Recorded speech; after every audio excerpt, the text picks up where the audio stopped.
សុខសប្បាយទេតាំងពីអូនជ្រឹងគេពេលនេះបងមិនទាន់មាននរណាតែគេម្នាក់នោះមានធ្លំដេញដោសួរអូនពីអតីតកាលពីអតីតសង្សារម្នាក់នេះឬអបើបងជួបគេបងនឹងប្រាប់ថាអូននឹងល្អប្រាំគេថាមៀងម៉ែមិនធ្លាប់ក្បត់បងសំបីមិនណោះតែគឺបងអូបងល្អមិនក្រំក្រន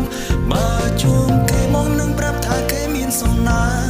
ជំរុំខានឲ្យដើរចេញទៅយកដៃជូនទឹកណែព្រោះបេះដូងមិនធ្លាប់កាន់ចង់បាយពេលនេះទាំងភ្នែកយោជូនអូននឹងណែថ្មី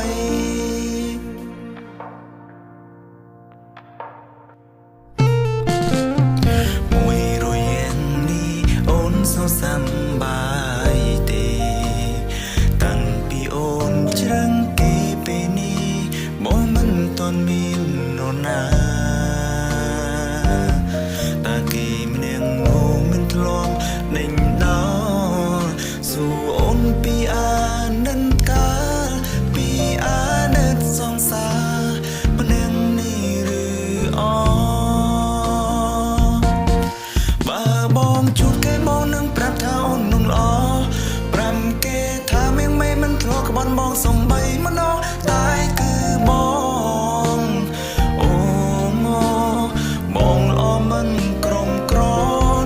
បើជួបគេបងនឹងប្រាប់ថាគេមានសំណាងជំរុំខានឲ្យដើរចេញទៅយកដៃជូនទឹកណែព្រោះបេះដូងមិនធ្លាប់កាន់ចង់បាយពេលនេះទាំងភ្នែកហូរជូនអូននឹងណែថ្មី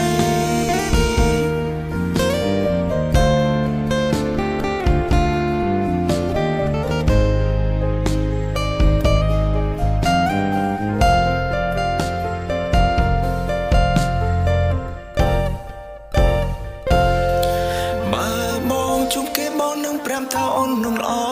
ប្រាំគេថាមៀងម៉ែមិនធ្លាប់ក្បត់បងសំបីមិនណោះតែគឺបង